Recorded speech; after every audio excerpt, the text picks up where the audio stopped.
Dustin, fire extinguisher splint, just totally. A silky smooth welcome, though. Hey. Sounded like Morgan Freeman. No. Welcome. Hey. I just missed my friend Andy and his podcast. Welcome to the podcast. Welcome to the pod. You're not still here. Okay, welcome to the pod. All right, people. So today's pod I'm pretty excited about. Okay. So I've been on a bit of a spiritual journey where I've just been kind of taking my faith, just taking more ownership of my faith and stuff like that. So I have been in a Bible study with a gentleman that I love and respect quite a bit, and we've been meeting weekly, and we've been doing that for about a year. And just at our most recent Bible study on Monday, he's like, "Okay, so you been." Gone through the Bible and, had all these conversations. Like, what does that mean for you? What have you learned? What have you taken away from all of this up to this point?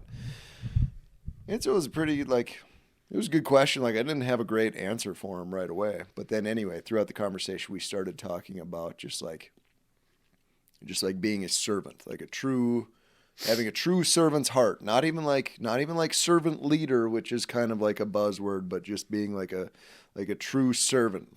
Like imagine like Jesus washing the disciples' feet, like just that true act of just being a servant. So then I started talking to you and like, hey, what does that mean for us? In what we do, or what, like anybody's day to day, what can that mean?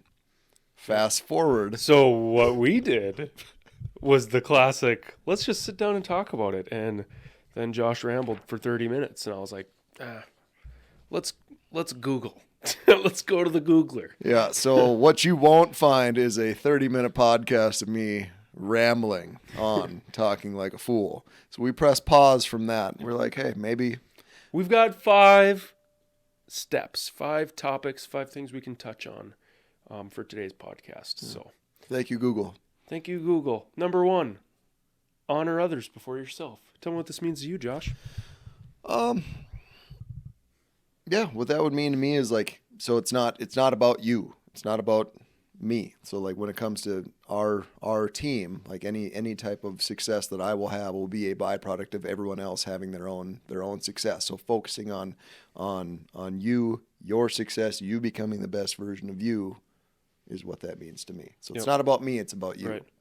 I think the saying that you always say, I might butcher it, but I can help however, You got 2 words in. Totally.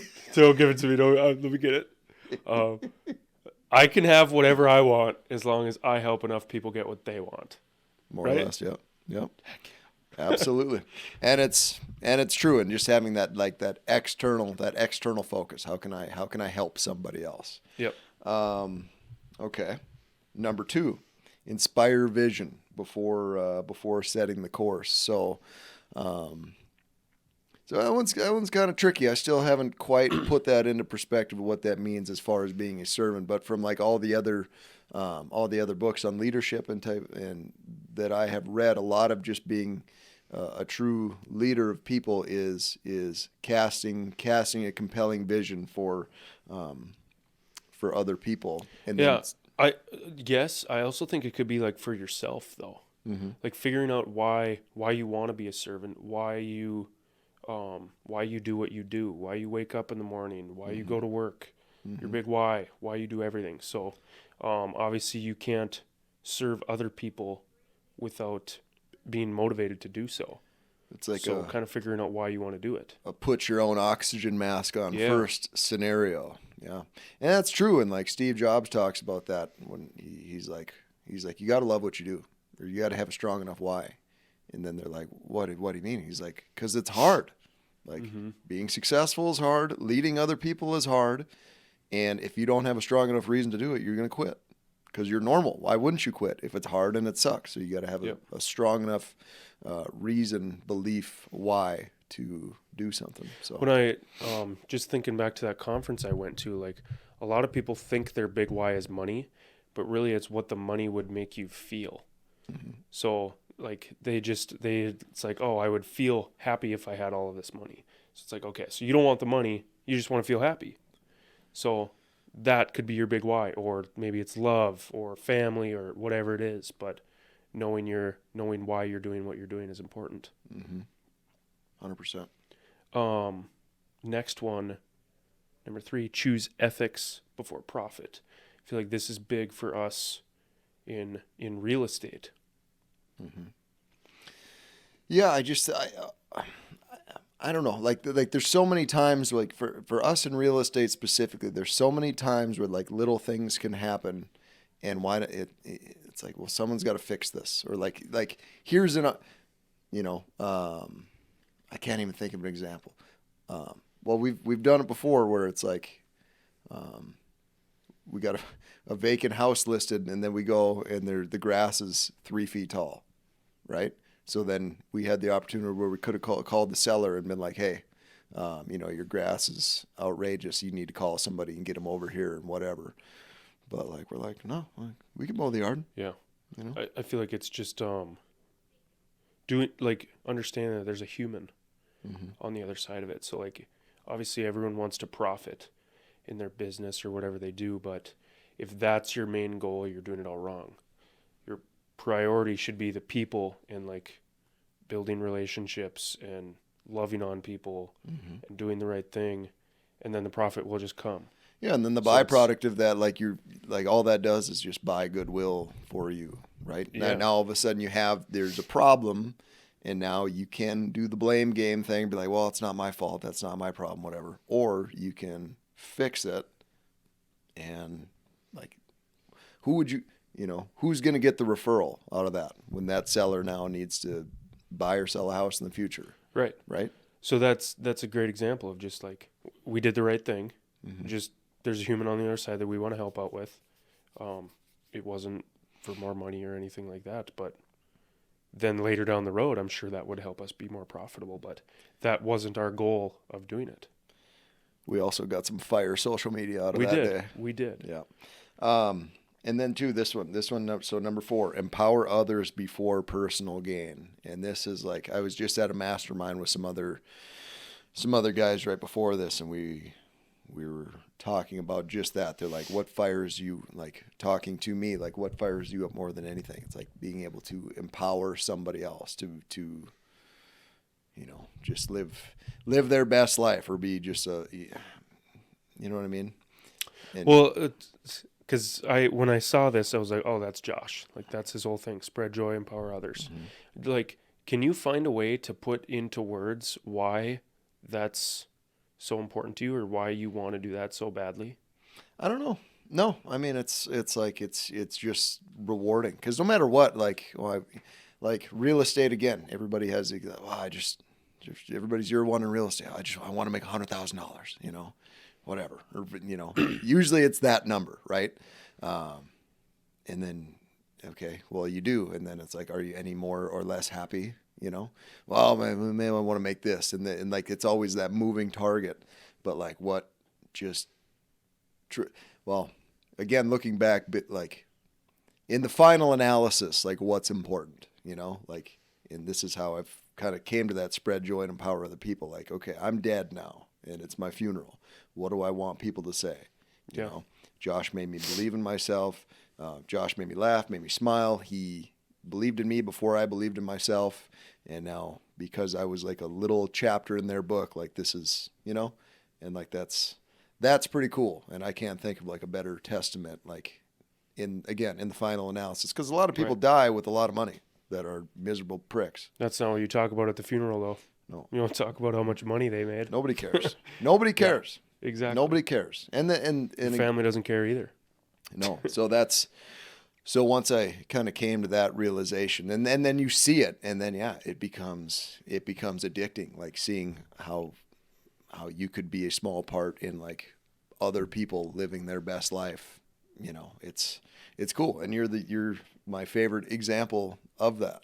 All the stuff that you're doing, like where you're at right now versus that first day you came back here. Like, it's awesome and only gonna continue. And so like how cool is that? Oh, you for sure empowered me, and now I feel that same fire that you do. Yeah, and you do that for all those guys. Exactly. I get much more out of helping out the squad, helping people on the team, like seeing them succeed rather than just me doing it on my own. Like I just, yeah, that's great if you can do it on your own. Not saying there's anything against it, but I just want to be around people and help people do what they want too, because I just get way more joy out of that. You get more juice, and then that just creates more stuff too. So it's like, if we're all in our own kind of silos doing our own thing, like, yeah, maybe, but then what if we're all have a common mission, like, and that's again the whole team. So when things are tough on the team, like sometimes you'd think like, man, it would be easier to do this on myself, but it's like, no, because again, we could spread more joy and empower more people together. We can have a bigger impact together than any one of us could on our own. So that's that big why, like I was saying earlier. Well, if you don't care enough or it doesn't matter enough, you're going to quit. But if you have that strong enough why, that's going to pull you through to the other side. Yep. Well, and like to make this not real estate related, just help other people. Like you are who you surround yourself with, but like, or the average of the 5 people you spend the most time with. So like you should hang out with people who are better than you, but also people who can learn from you. Yeah.